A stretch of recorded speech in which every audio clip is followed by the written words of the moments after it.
Regarding the feminist movement, what does the slogan "make the personal political" mean?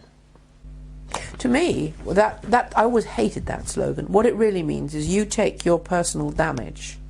And one of the things that's very obvious in those very early days of the women's movement, how many of the radical women leaders of the movement themselves had really disturbed backgrounds and were very, very violent.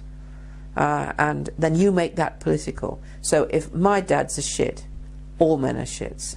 If you say that, you can do almost anything you like.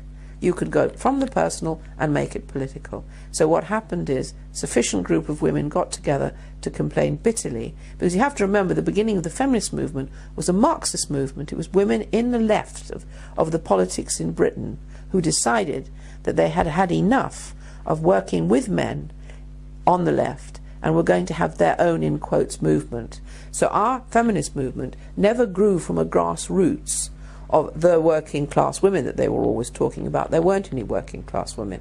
It was actually academics, university lecturers, young women students was the beginning of the women's movement. The most successful part of it is that at that point in the 70s, if you think about it, the majority of women who were journalists internationally were very heavy radical feminists. So they had the women's pages.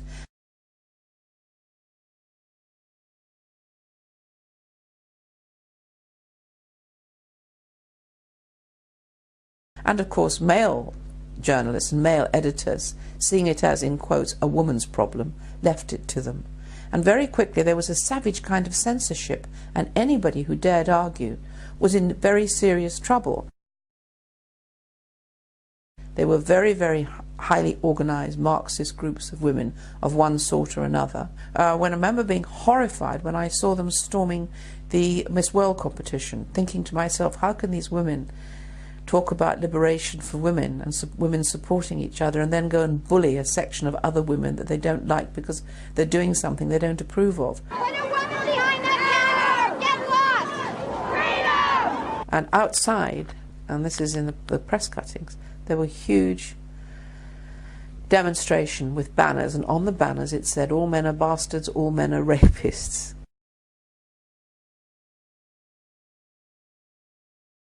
And I asked the police, I went down and said to the police, if that was black men or Jews, you'd arrest those women.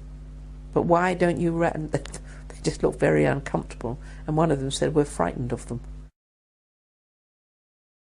Over the 12 years that I was running the refuge, if I went to speak, there was screaming feminists outside.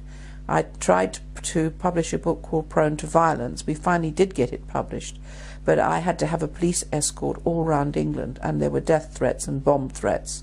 And the final moment came for me, after struggling for all those years, when the bomb disposal unit came to my house, because there was a suspect package, and said everything that came to me had to go to them first, because they were concerned about my safety and the safety of my family. And that's when I left England and went into exile for something like 15 years.